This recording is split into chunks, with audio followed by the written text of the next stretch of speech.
Hello, everyone, and welcome to Warrior Woman in Business podcast. My name is Jasmine Sandler, and I'm thrilled to have with me today Deborah Max, our mental health expert, and just a little bit about Warrior Women in Business and what it's all about before we get started on this great interview today. Thank you, Deborah. So Warrior Women in Business used to be Wonder Women in Business, but we've changed it to a better, more powerful name. And really what it's all about is empowering women in business and also in the home, because it's just as equally as important. So it is October 2019, and October is Domestic Violence Awareness Month. And to that, we're interviewing Deborah today, and furthermore, we're hosting a very important event at the New York Arts Center in Tribeca, October 24th. I hope you all can join us. It's a silent auction we're doing in alliance with the Mayor's Fund of New York to raise monies to disseminate to all the domestic violence support groups in New York City. So I hope you do join us. And again, I've invited Deborah, and actually she's invited me because we're sitting in her gorgeous home on a Saturday, which is amazing. And I want to pick Deborah's brain today because Deborah has been in the mental health field for 20 years, yeah? Yeah. She's also an author of an amazing book, and she's going to talk about that today. But let's get right into it. First and foremost is, how did you tell us your story and how you chose the field that you're in today?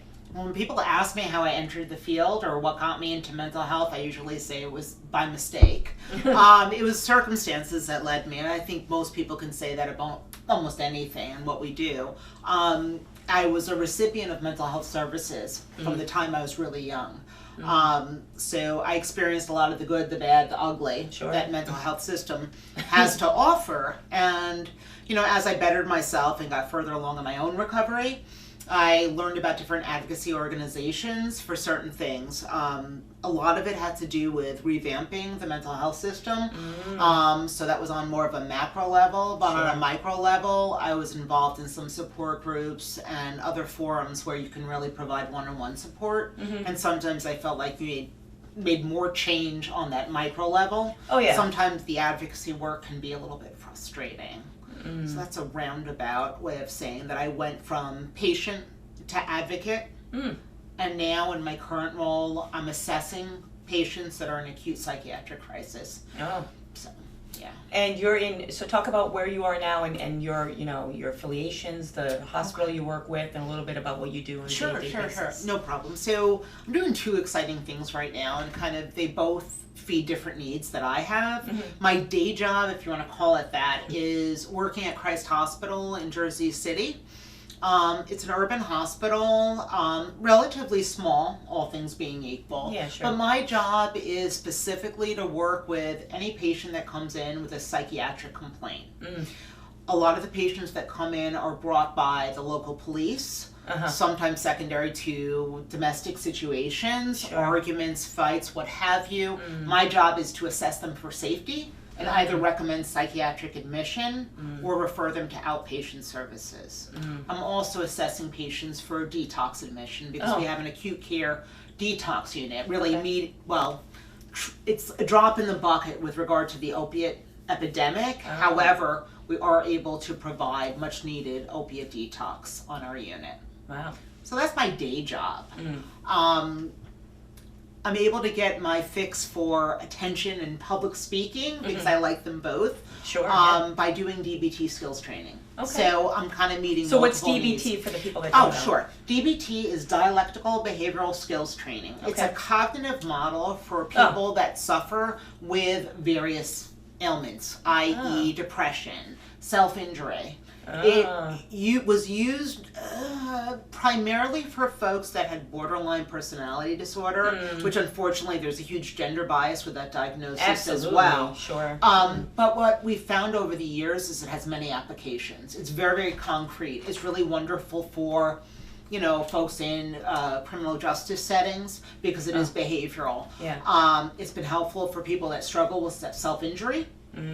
Polysubstance abuse, sexual trauma, that's a big one. So what I do is I took the model, which is Marshall Lenahan's model, the DBT model, and I kind of tweaked it a little. So I'm teaching skills in a way that they're portable.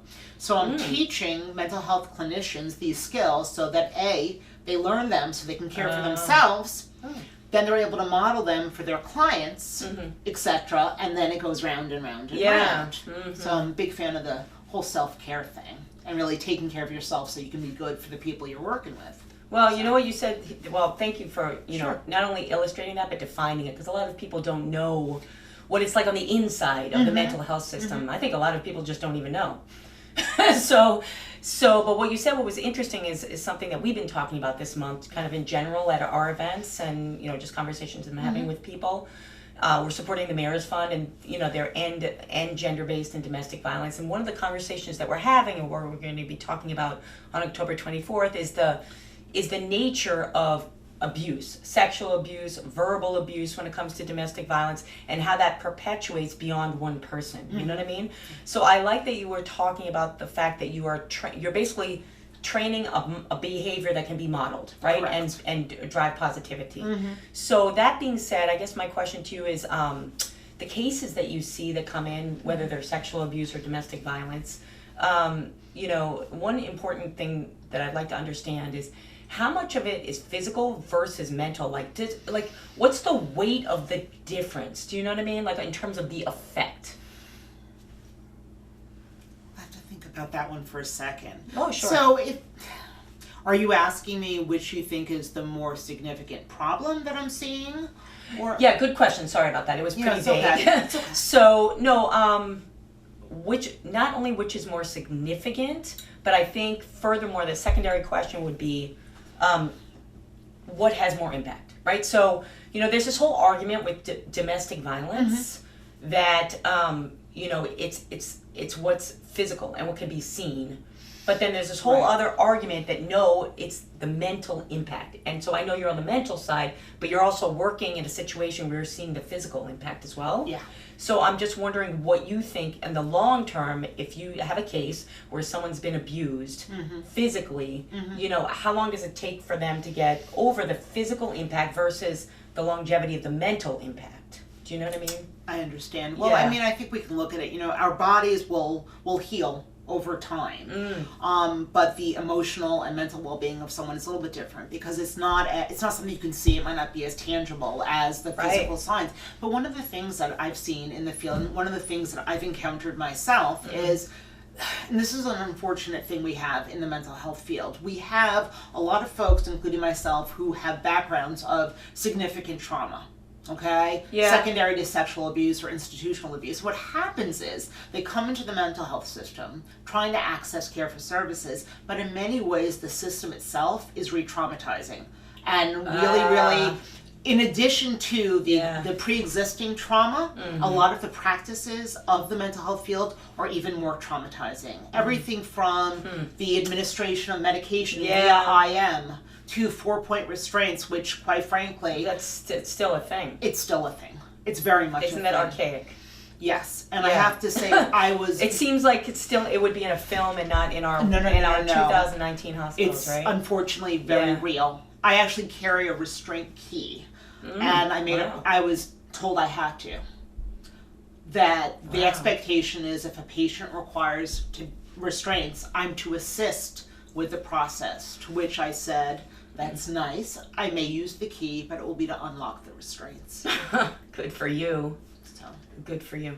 Yeah. So let's talk a little bit about, and you know, again, as much as you want to talk about it, or as little, but you know, just, and I know some things are hard to talk about, but you know, I came from the reason that I'm doing this event, that I'm like hell bent on this event, is because I came from a family of, you know, serious domestic violence, and I saw it when I was very young, and it has a long mental impact, and you know, through that, as a little kid, we would go to therapists all the time and bounced around. So I know the mental health system, believe me, girlfriend. So my question to you though is like talking about, like, maybe if you want to share a little bit about like some things that may have happened to you, and you know, anything that you want to share or don't, you know, and where you found actual help along the way, like the good part of it. The good parts. Yeah, the good part. You know, I have a lot of gratitude for some of the people that I have in my life that are providing me support. Good. I think the greatest support I have is from 2 mental health treatment providers who work with me not to pathologize things I feel. I think when you have grown up in the mental health system, I first entered the inpatient mental health system when I was 13. Yeah. So really all I knew were diagnoses and all of that. Right. And I have to remember that, maybe I'm having emotions and not symptoms. Yeah. I think there's this tendency to really pathologize behaviors, and I'm very, very lucky that the folks that are in my corner treatment-wise do their best to normalize. In fact, they will say on more than one occasion, that's normal. Yeah. That's not crazy. You don't sound crazy. And that's really, really validating, because for many years I was just basically They told. label you. Yeah, Exactly. you diagnosis and some pills. Absolutely. And they throw you in that Absolutely. thing. Well, that's great to hear. And I think that's very important, you know? And I think that, correct me if I'm wrong, or we can argue on this, but, that brings this awareness around mental health. It's not such a scary thing, So I know in New York City, I'm really happy to see these 311 signs everywhere. I think it's cool. Absolutely. I was like, bravo. You know what I mean? Like, before you're looking for a therapist, it's like, oh my God, I'm looking for a therapist. Now it's out in the open. So can you talk a little bit about that in terms of how you've seen cities, particularly where you live, support people getting mental help? Yeah, so it's funny. So I've had the benefit of working and living in two different systems of care. Okay. So I lived for many years in New York, and I spent quite a bit of time working in mental health in Westchester County. Nice. So I was very, very familiar with the services that they provided. Okay. One of the things that I became very involved in was suicide prevention. I had the pleasure of being able to take a train the trainer training. It's called Assist. It's out of a program called Living Works, which is based in Canada. Oh. And I went in initially with the attitude, it's going to be another training. Yeah. I actually joked with my boss at the time. I said, I really want to wear a Suicidal Tendencies t-shirt to the training. And he said, please do not do that. But I really went in with that attitude. But anyway, I went to the training, took the training, and I found this really, really interesting... Yeah. I think the biggest takeaway from that training, what really impressed me was teaching mental health clinicians to allow people to explore their reasons for wanting to die. Yeah. Instead of just saying don't do it, or I don't know what they do, but I would No, assume absolutely. that your number one job is to save someone. Yeah. Exactly. So when you're in order to save someone, you kind of have to meet them where they are, in the pit, in the muck, in the mire. That's the truth. Because if you're jumping to all this positive stuff, well, maybe I'm not there yet. Oh, yeah. It's like somebody telling you to relax. Yeah. Oh, my God. Don't do that. Don't do that. I think don't do that. Yeah. Okay, so let's talk about your book. Okay. Title of your book, how you came up with the book, what's the book about? Oh, my gosh. What your mission is behind the book. Talk about the book. So this has actually been a project of mine for many years. And I was really, really lucky last year through various connections to land a literary agent. Congratulations. And what was hysterical about that is it kind of, again, I guess there are no coincidences, but this was an agent whose books I had purchased. I actually have a stack of them. He writes books on how to query literary agents. Oh, I love it. But I never reached out to him, and it was so funny. When he connected with me, and I said, Jeff, I have all of your books, and he goes, did you ever submit to me? I said, no, and he said, why the hell not? But anyway, so that's pretty funny. The book is a memoir, and right now I'm revamping the manuscript a little bit. I'm really trying to target more of the young adult. And what's it called again? Oh, I'm so sorry. It is Thorazine Goddess. Thorazine Goddess. Cool How I name. transformed my psychosis into a superpower. Oh, see, you're a natural fit for the Warrior Woman. You are a Warrior Woman in business. I love it. So keep going with the book. Yeah, so basically it is a memoir, but I'm not necessarily selling it that way. I think it's an interesting story. Yeah. Okay? How many pages is it? Oh my goodness. Right now the working manuscript is about 585. Oh my gosh. So it's amazing. a lot. There's a lot of good stuff in there. Yeah. What I'm very lucky because I've always been a writer. Yeah. So I do Me too. have I have journal entries from 1987 that I'm able to put into the book. And really it begins with, I think, one of the defining moments in my recovery. And that is linked to my abuse history. Basically what happened is after years of being the patient that no one could deal with. After years of being this recalcitrant, treatment-resistant person who was cutting themselves, burning themselves, trying to kill themselves, just all out horror, I decided at the age of 18, you know what? I'm going to do whatever they tell me to do. And that was my biggest mistake. I surrendered to a higher power, if you will, and that was psychiatry. And here's the problem. I'm not anti-psychiatry in any way, shape, or form. However, what happened to me was really, really unfortunate. I decided to comply with the medication, take them as prescribed. And then what wound up happening, one of the drugs that I took was a very, very heavy antipsychotic. It was taking it to calm me. And one of the side effects of a lot of the antipsychotics are tics, facial tics. Really? There's a condition called tardive dyskinesia, which causes involuntary tongue movement, causes people to have akathisia, which is when your legs kind of move, like a nervousness. Oh, I've seen that before. Okay. So all of these things. So they said, oh my gosh, she's only 18. She's starting to show signs of tardive dyskinesia. They noticed that my tongue was moving when I was speaking, and I wasn't even aware of it. So they figured because once you have this condition, there's no going back. So they took me off the medication. And then they had to replace it with something. So they gave me a benzodiazepine called Clonopin. Oh, I know Clonopin. Which has a really high street value. Yeah, it does. That's the good stuff. I know that stuff, yeah. So what they did is they pumped me with the Clonopin, neglected to take my blood work, and about a month later, when they did... Were you in hospital, though? I was in the hospital. And they didn't do your blood work? They didn't do my blood work. That doesn't make sense. When they did do the level, I was toxic. So, what do you have to do? Stop the Clonopin right away. Right, yeah. And I had a psychotic break. Yeah, that seems like you would. Yeah. That's terrible. It was horrible. And I think the scariest thing about that whole experience, and actually it's helped me I'm at a place where I'm okay with it. Right. Because it makes me really good at what I do. Of course. So I was having a psychotic break, but not being fully gone was something. Because now I can look back and I see what I was seeing. But I think the most important thing is that feeling of not being understood. Because part of being in that state, you have enough awareness to know that everyone around you thinks you're crazy. But you're not able to make a case for yourself. It's frustrating and scary. So I try to give people the benefit of the doubt when I see them. A lot of patients I see are in acute psychosis, and I try really hard to remember that. How you felt. Yeah. And was your family supportive during that time? My family had its own issues. In my family, there is a significant history of mental illness.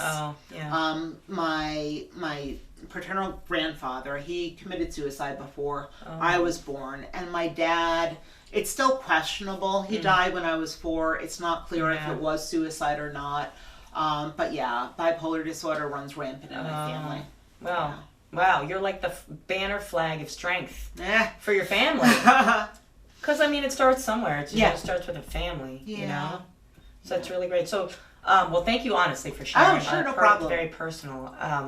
And so the book, so it's a working manuscript, so it's not out yet. It's not out yet. Purchase, No, right? not yet. But I'm really looking forward to, finding the right publisher who takes an interest in it. It's a lot of fun. Really, I tell a lot of it's about my experiences on the inpatient mental health system and really growing up in the mental health system. It talks really important. A bit about my relationships. Yeah. A lot of failed relationships, kind of the embarrassing stuff, but it's kind of funny now in hindsight. So, yeah, sure. Yeah.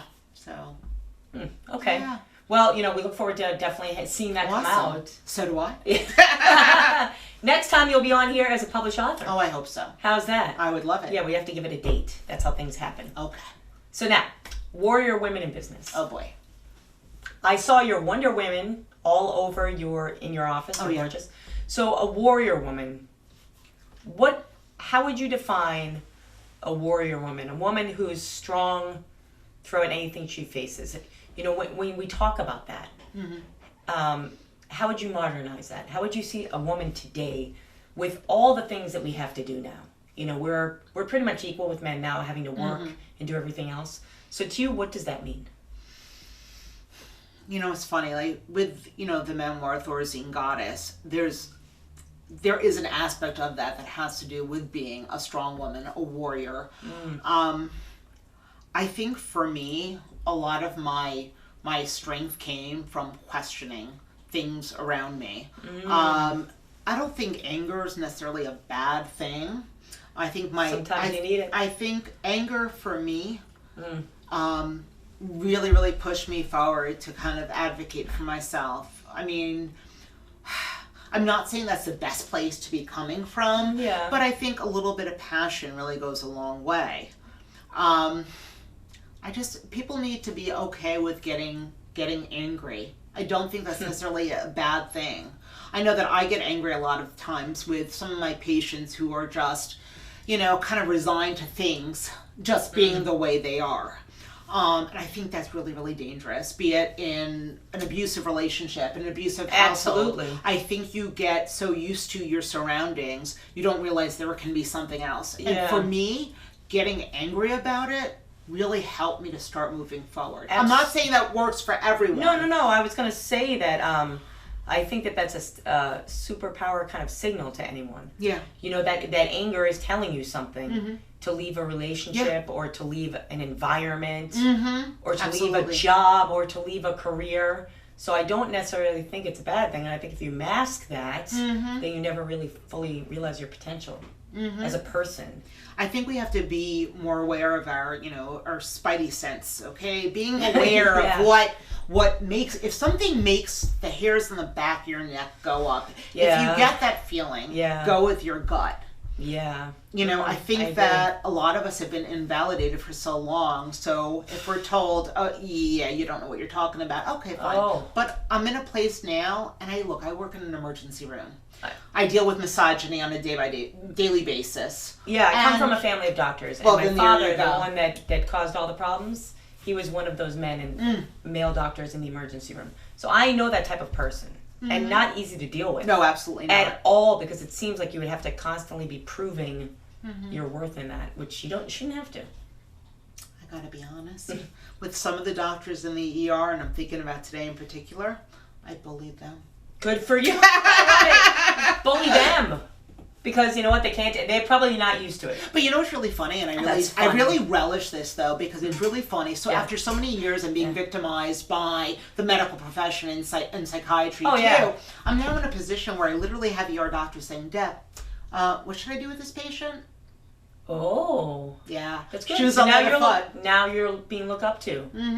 Because you have the experience and you have the confidence. Yeah. Right? So let's talk about men a little bit, because in this show we talk a lot about empowering women and women coming together, but the show is not about excluding men. And it's actually the opposite. It's about including everyone, right? And making things more equal. So in your field, where have you seen men helping women? I don't know if you have any types of women's initiatives or women's programs, but what do you think men can do to help women succeed in the professional field of mental health? Well, it's really interesting. In mental health, it is the majority of folks are either people that were touched by mental illness at some point in their life. It is strongly a female, occupied profession. Yeah. I think the biggest thing that I could say to men in the field is, and again, I say this with almost anything, be it cultural competence, what have you, the best way to find out how to help or support someone is to just ask them. Yeah. It's that basic. I don't think it necessarily has to be so complicated, because everyone is different. What your needs are might be different from mine. Sure, absolutely. That's, I think, the biggest thing. And what I see, and in the work that I do now, I'm actually one of my coworkers, really, really wonderful, sweet, sensitive guy, very, very young, in his early 20s, out of grad school. And what I'm so impressed by is, first of all, he's an advocate for his patients, which is refreshing to see someone who's so in it. But he always asks. He's respectful and asks about people's comfort level. And I think that's the biggest thing. Caring. Yeah. Truly, genuinely caring about someone else. And that's why, in my business, we don't really talk about it, but, so I've been in digital marketing forever, work with all different types of clients.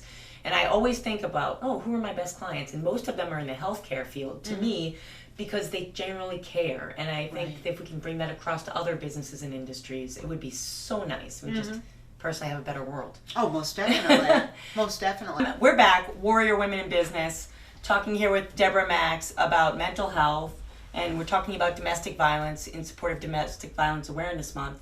And before the lights went out, we were talking a little bit about the importance of supporting the community and the importance of helping those that can help others. And we were talking a little bit about how we can treat people before the cycle starts. Absolutely. So you kind of like backtrack a little bit and talk to us about where you see violence and abuse, begetting violence and abuse, and what you think can be done to kind of stop that, and what you've seen in your own experience. Well, I think we have to go back to like the initial trauma. I know from my experience in doing homeless outreach and working with sex offenders and seeing there was never a case of one of my clients who was an offender that wasn't a victim at one point. So if we address the root cause, which is the initial trauma, I think that really is a good way to go to kind of prevent the abused becoming the abusers. Absolutely. I also think what we're seeing a lot, there's definitely a gender bias. It's almost more acceptable for women to share their experiences of abuse versus men. Yes. And I think we're also talking about the importance of inclusion. Almost definitely. And not just thinking it's a women's problem. Like Yes. this show is not just about women. No, I think it's abuse. It's a relationship. Yeah. Problem. Right? Well, and I think it's underreported when it comes to men. Yeah, of course. And that goes with sexual abuse to domestic violence and what have you. I see, yeah. And also we can't ignore institutional abuse. We really, really can't. We see a lot of this in the criminal justice system. We have, children, adolescents that are abused, and then what ends up happening is that they're terrible. role models, but their role models are their abusers. So they learn these bad behaviors, and then they go into the institutions. That's an excellent point. And for survival, Wow. they have to up their game. And we see the violence just increases. Oh, that's terrible. I was talking to a friend of mine who's involved in an organization called Operation Warrior Shield. They're a great organization. What they do is they help families of victims that have committed suicide after they've left the military. Yeah. And I was having this conversation and learned that actually there's a problem in the military with rape and sexual abuse, and the point of the story is that those women are afraid to say anything. So I can see how when it's contained, when this type of abuse is contained in certain structural organizations, that people don't talk about it. So I think it's important that people do begin to talk about it in a way where they can be free, and I think when you're talking about men, women are more emotional, right? And men really aren't raised to get out there and peel out their emotions, right? Like, I think that's a huge part of it, but I think you touched on something else that's a little bit different, which is that fear of retaliation. When there's a power differential, whether it's perceived or real. Now, in the military, that's a great example of there being a very significant power differential. But when we talk about the mental health system, what power does a person who is inpatient on a psychiatric unit have to report any allegations of abuse? That's once you're identified as the patient, your credibility goes out the window, and that's really scary. So what happens? Why say anything if when you say something, no one believes you anyway? So it's about finding your voice. I think is a huge part of it also, and not being fearful of retaliation. Yeah, absolutely. So we're definitely gonna talk about this subject more. I think we're gonna be talking later. Yeah. So I'm excited for October 24th. Very much so. Yeah. Deborah Max is going to be there, and I'm going to be passing her the microphone to talk about this from an insider perspective. And we're going to get into this conversation a little bit about finding your voice, whether you're a man or a woman and you've been a victim, or you're a family member and you've been a victim, and what can you do? Right. So just want to share October 24th. It's going to be a great event, obviously for a fantastic cause.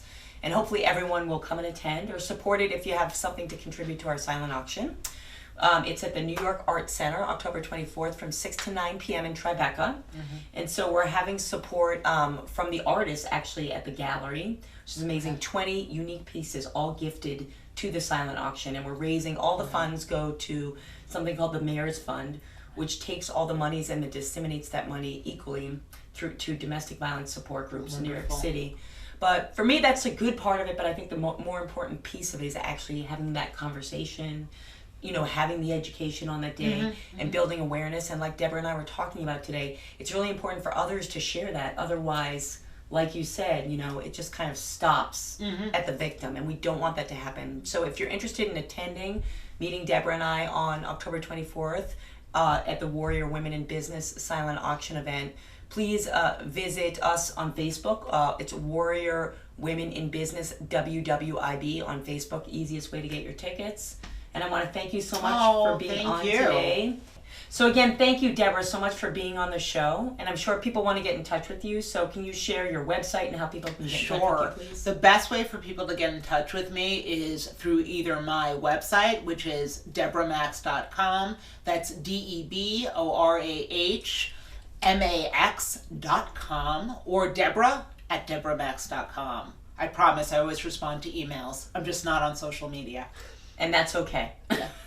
So yeah, if you'd like to reach out to Deborah Max, please do. And her book is going to be coming out, we hope, soon. So we will ask you to support that. And we'll meet you on October 24th. Excellent. Thank you, Deborah. Thanks.